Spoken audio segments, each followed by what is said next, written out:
Chapter 2. It was about 3 miles to the store, and I nearly ran Rowdy's legs off getting there. I was pretty sure that when I told my grandpa about the monkey, he'd know what to do about it. My grandpa was one of those old, slow-moving, boy-loving kind of grandpas. We had been pals for as long as I could remember. He'd do anything he could for me, and I'd do anything I could for him. If you were looking at the outside of my grandpa, you wouldn't see very much. He was just about as big around the middle as he was tall. He didn't have much hair either, just a little around the edges, and it was as gray and stiff as a wild hog's whiskers. He wore glasses, chewed star tobacco, and needed a shave about 360 days a year. It was the inside of my grandpa that really counted.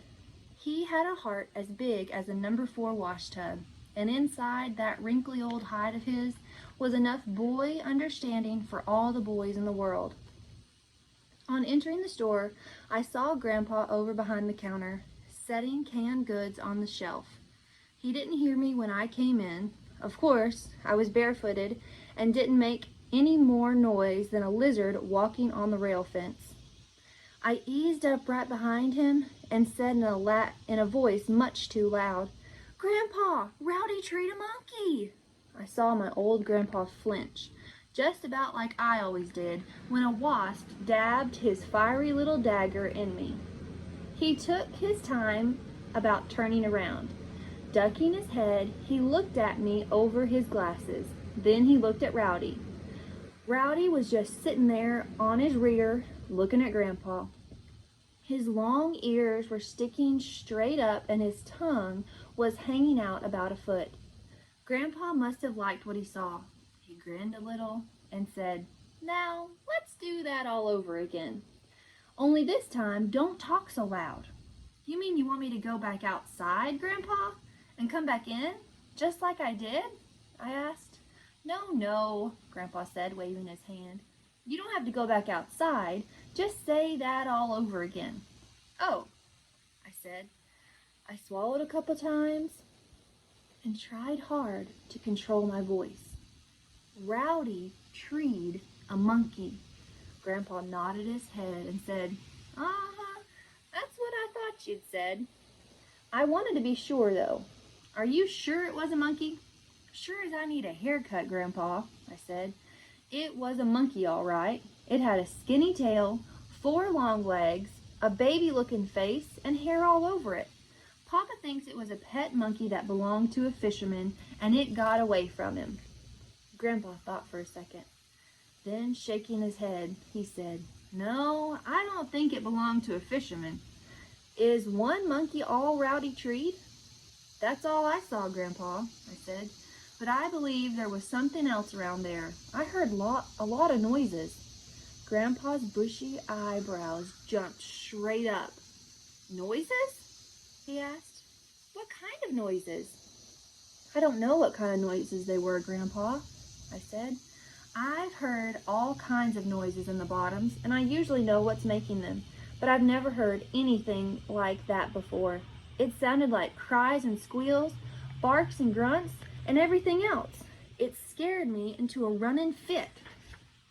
Grandpa got all excited. He took his glasses off, and I saw a twinkle in his friendly old eyes. Then, very seriously, he said, "I'm pretty sure those noises you heard were more monkeys. It sure sounds like it. From what I understand, there were probably about 30 of them." My eyes got as big as bur oak acorns. "30?" I exclaimed. "Boy, that's a lot of monkeys, Grandpa. Are you sure?" "I can't be positive," Grandpa said, "but I'd be willing to bet my last bucket of sorghum molasses on it." "Grandpa, do you know something about those monkeys?" I asked. Rearing back and looking as important as Rowdy did when he had treed something, Grandpa said, "Sure I know something about those monkeys. That's what grandpas are for, isn't it? To know things for boys." I grinned and said, "Yes, sir, I guess so." It didn't surprise me too much to find out that my grandpa knew something about the monkeys. I was firmly convinced that he was the smartest man in those Ozark Hills anyhow. He knew a little bit about everything. He knew where all the best fishing holes were, the right kind of bait to use. He knew the best places to hunt and the right time to go hunting. It did seem, though, that all the good things my grandpa knew about were things that I liked. Pointing to the counter, Grandpa said, "Sit down and I'll tell you about it. Believe me, this monkey business is a good thing. It's really good for you." "Good for me?" I said, as I climbed up on the counter. "What's good about it, Grandpa?" Shoving his hands in his pocket and looking down at the floor, Grandpa said, "Well, let's see now. To begin with, you've been wanting a pony and a 22, haven't you?" "I sure have," I said. "I've been wanting a pony and a 22 ever since the day I was born. Every boy in the hills has a pony and a gun, but me." "But things like that cost so much money, it doesn't look like I'll ever have them." "Oh, I wouldn't say that," Grandpa said. "If things go right, you could be riding and shooting before you know it." "Oh, Grandpa," I said, feeling sorry for myself. "How am I ever going to get enough money to buy a pony and a 22? "By catching those monkeys," Grandpa said. "That's how you're going to get it. They're worth a lot of money." "You mean their skins, Grandpa?" I said. "Are monkey skins worth anything?" No, Grandpa said. "Don't even think about skinning them. No, sir. That's the last thing in the world you want to do. They'll have to be taken alive and not harmed in any way." "Taken alive?" I said. "Why, Grandpa, how in the world am I going to do that? I don't know anything about catching monkeys. I've caught coons, possums, and skunks, and everything else, but not monkeys." Sticking out his chin, Grandpa said, "Well, I'm no monkey catcher either, but we're going to catch them just the same. There's a big reward being offered for those monkeys." When I heard Grandpa mention the reward, I flew completely out of gear. "Reward?" I said, jumping down from the counter. "How much is it?" "Now wait a minute," Grandpa said, holding up his hand, "and don't rush me." He paused before going on. "About a week ago, 2 men stopped here at the store," he said. "Those fellows belonged to a circus train that was wrecked over on the railroad. From what they tell me, it must have been a pretty bad wreck. One of those cars jumped the track and busted wide open. There were some valuable monkeys in that car, and a lot of them got away." Grandpa caught his breath and said, "A few of those little monkeys were killed in the wreck, but not many. The ones that lived were scared to death, and they took off running through the hills." Now, that circus was just coming out of the winter quarters and had a pretty tight schedule laid out for the season. They didn't have much time between stops, but the crew did manage to lay over for a few days. They caught all but about 30 of the monkeys, and I'm pretty sure those are the ones you and Rowdy ran into." "Grandpa," I said, "if those monkeys are the ones that got away from the circus train, how do you suppose they got way over here? It's 8 miles from our place over to the railroad." "I've been thinking about that," Grandpa said. "You know, this time of year, it's hot and dry in the hills. I expect that the monkeys were having a tough time finding food and water. Now, all animals have an instinct that tells them where they can find food and water. Those monkeys probably just kept going until they wound up over here in these Cherokee bottoms. There's food of all kinds for them around here. Wild grapes, berries, nuts, acorns, roots, and all kinds of green stuff." "I'll bet you're right, Grandpa," I said. Rubbing his hands together and looking pleased as a fox in a hen house, Grandpa said, "Just wait until you hear about the reward. All those monkeys but one are worth $2 apiece. How does that sound to you?" $2 apiece?" I cried. "Boy, Grandpa, that's a lot of money. How come they're offering such a big reward for a bunch of old monkeys?" They're not just little old monkeys, Grandpa said. They've been trained for acts in the circus. That's why they're so valuable. It takes a long time to train a monkey. But you haven't heard the half of it yet. You're overlooking something very important. Overlooking something? I said. What am I overlooking, Grandpa? As if you were put out with me, Grandpa snorted and said, Well, use your head and think a little. Remember everything I told you about those monkeys, and do a little figuring. Grandpa knew that I wasn't too good with figures, and he was all the time making up some kind of old arithmetic problem for me to work on. It always made me feel bad when he did this because I never intended to be anything but a hunter or an explorer, and I couldn't see where arithmetic had anything to do with that. Grandpa, I said, with all this talk about monkeys and money, I can't even see good, much less do any thinking. What is it I'm overlooking? Grandpa snorted like Sally Gooden did when she had seen a booger. That last monkey, he said. I told you they were offering a $2 reward for all of the monkeys but one. Oh, I said, looking sheepish. I forgot about that monkey. Why is it so important? Important? Grandpa said. That's the most important monkey of the whole works. He's going to be worth his weight in gold. They're offering $100 reward for him. When I heard Grandpa mention that $100 reward, I lost my breath completely. My throat got as dry as the ashes under Mama's old washpot, and I had a heck of a time swallowing. I finally got a hold of myself and said in a loud whisper, $100 for one monkey? Suffering Cornmeal Johnny! Grandpa, that must be some monkey. Grandpa chuckled and said, From what those fellas said, that monkey is so smart he's almost human. He's different than the other monkeys. Let's see now, what kind of monkey did that fella say he was? Oh yes, he's a chimpanzee, or something like that. Anyhow, they're offering $100 reward for him. I couldn't get over it. $100? I exclaimed. $100 for one monkey? Why, if I could catch them all, I'd have more money than the United States Bank has in it. Just about, said Grandpa, chuckling. And I think we'd best keep this monkey business to ourselves. If word gets out, every farmer in the hills will quit farming it and start hunting monkeys. We can't have that at all. We sure can't, I agreed. I won't say a word to anybody. This is the first time in my life that I've had a chance to earn any money. But what's bothering me is catching those monkeys. How am I going to do that? Right now, I don't know, Grandpa said. But we're going to catch them just the same. There never was an animal that couldn't be caught. All we have to do is figure out a way. Grandpa put his thinking cap on and started mumbling and grumbling. I couldn't understand one word he was saying.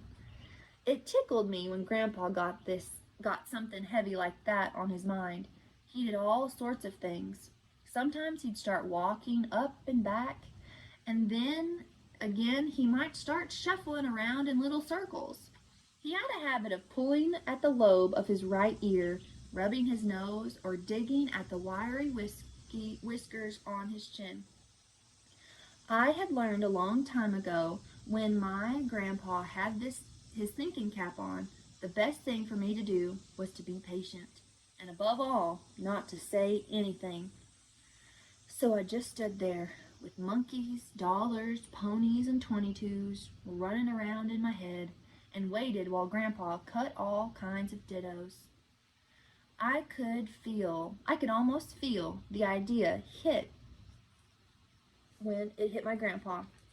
Looking very pleased with himself, he smiled and said, I think I got it figured out. You know you can always figure things out if you use your head a little bit. I didn't like the way my grandpa looked at me when he said, use your head a little bit, but I didn't say anything. Walking over to the hardware part of the store, Grandpa picked up 6 small steel traps and a piece of baling wire. Coming back, he looked at me and said, "I've got some old meal sacks in the storeroom. Go back there and get one of them." I flew to the storeroom and got a sack, wondering what in the world Grandpa was going to do. Spreading the sack out on the counter, Grandpa took a pair of scissors and started cutting long strips, about 2 inches wide, from the soft material. Taking one of the traps, he mashed the spring down with his hands. "Now take that wire and wrap it up the spring good and tight, so it'll hold the spring down," he said. Taking the wire in both hands, I started wrapping the spring as Grandpa told me. I was so excited and nervous I couldn't do anything right. Once I almost wrapped one of Grandpa's fingers into the spring. "Take it easy," Grandpa barked. "I don't want my fingers cut off with that wire. We've got plenty of time. Those monkeys won't run away." "I'm sorry, Grandpa," I said, rubbing his calloused fingers with my hand. Thinking about those monkeys and all that money has got me so worked up I can't do anything right. Why, if I could catch all of them, I'd have more money than that Rockefeller man." Grandpa laughed and said, "I don't know about that. I understand he has an awful lot of money." Once the spring was securely wired, the jaws of the trap were free and useless. Taking one of the cloth strips, Grandpa started wrapping the jaws. I saw right away what his idea was. With all that soft padding on the jaws of the trap, it probably wouldn't hurt a monkey's paw at all. Just to let Grandpa know that I was using my head a little bit, I said, "Boy, Grandpa, that sure is a good idea. Why, with the jaws of the trap wrapped like that, a monkey wouldn't even know it was on his foot." "I think he knows on his foot all right," Grandpa said, "but once he gets in, I don't think there's much he can do about it." After the jaws of the trap had been wrapped, Grandpa unwound the wire from the spring and released it. Holding the trap in his hand and inspecting his work, he grunted and said, "It looks like a pretty good job to me. What do you think about it?" "It looks all right to me, Grandpa," I said. "I don't see how it could ever hurt a monkey's foot." Lying the trap on the floor, Grandpa mashed the spring down with his foot and set the trigger. Stepping back, he stood for several seconds looking at it. Then he grinned and said, "Just to be sure that it won't hurt a monkey's paw, I think it should be tested out, don't you?" "Tested out?" I said. "How are we going to do that, Grandpa?" With a twinkle in his eyes and a silly little grin on his face, Grandpa said, "The only way I can think of is for you to poke your finger in it." I didn't even answer Grandpa. I didn't have to. My action spoke for me. Closing both hands, I put them behind me and stepped back. Grandpa grunted and said, "What's the matter? Don't you think I know what I'm doing?" "Sure, Grandpa," I said. "I think you know what you're doing all right. But I had my finger in a trap once, and believe me, it hurt. Why couldn't we just poke a stick in it?" "No," Grandpa said, eyeing the trap and rubbing his nose. "It wouldn't do any good to poke a stick in it. We wouldn't know more than we do now." For several seconds, we both stood there in silence, looking at the trap. Rowdy knew that something was going on and got curious. He eased over and took a look at the trap himself. One look was all he wanted. He started backing up like a crawdad. Then, sticking his tail between his legs, he disappeared behind some boxes. I couldn't help but smiling at old Rowdy's actions. He had gotten a paw in a trap once and had never forgotten it. Grandpa broke the silence by saying, "Well, we're not getting anywhere just standing here. It still has to be tested out. Now I'm going to poke my finger in it, but if that thing hurts, you might have to help me get it off my finger. Do you understand?" I nodded my head to let him know that I understood, but I didn't like it at all. "Well, here it goes," Grandpa said. Closing both eyes, he reached over and tripped the trigger with his finger. The trap snapped and Grandpa jumped. I closed both eyes and gritted my teeth. I didn't open my eyes again until I heard Grandpa chuckling. That's just about the best monkey catching trap I've ever seen, he said. It didn't hurt a bit. I hardly felt it. All excited, I helped Grandpa get the trap off his finger. Then, working together, we wrapped the jaws of the other 5 traps. Handing the traps to me, Grandpa said, "Well, it looks like you're in the monkey catching business. Let me know how you come out." I told him I would and thanked him with all my heart for helping me. Calling to Rowdy, I started for home. Just as I reached the door, Grandpa said, "Hey, are you sure your mother didn't want something from the store?" My heart almost stopped beating. Digging Mama's list from my pocket, I said, "Boy, Grandpa, I am sure glad you reminded me. If I had gone home without the things Mama wanted, she'd have me wear a girl's bonnet for a week. That's what she usually does when I forget something." Taking the list, Grandpa smiled and said, "Well, that's what grandpas are for, isn't it? To look out for boys." I didn't say anything. I didn't have to. My old grandpa knew how I felt about him. While Grandpa was putting the things Mama wanted into the gunny sack, I thought of something. "Grandpa," I asked, "where am I going to set my traps?" "I believe I'd go right back where you saw the monkey," he said. "If they're not in that bur oak tree, they're around there somewhere. Rowdy will find him." On hearing Grandpa say his name, Rowdy whined and his tail started fanning the air. Grandpa looked at him, grinned, and said, "Say that again, partner. I didn't understand you. Do you want something?" Rowdy really told Grandpa that he wanted something. His deep voice made the tin cans dance on the shelves. Grandpa grunted and walked to the rear of the store. When he came back, he had a meat rind on his hand. Handing it to Rowdy, he smiled and said, "Here you go, old fella. That'll be 1 monkey you owe me." Rowdy pranced out of the store, looking as proud as he did when he treed a possum. "Grandpa?" I asked. "Do you think I should use bait when I set my traps?" "Bait?" Grandpa said. "Now, I hadn't thought of that. Yes, I believe I would." "I don't know what monkeys like to eat," I said. "What kind of bait would you use?" "Well, let's see," Grandpa said. "I'm not much an authority on monkeys, but I think I've read where they'll eat almost anything." "Do you have any apples?" "We have a whole barrel of apples," I said. "Papa got them from an Arkansas peddler." "Fine," Grandpa said. "Just set your traps in the dirt at the foot of a tree and hang an apple above each one. I think that'll do the job."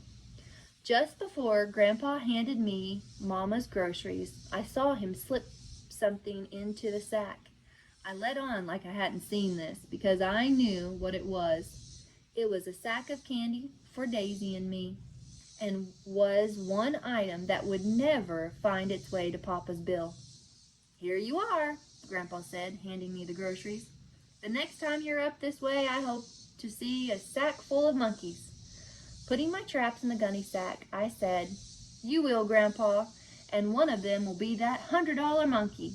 He's the Jasper I want to catch."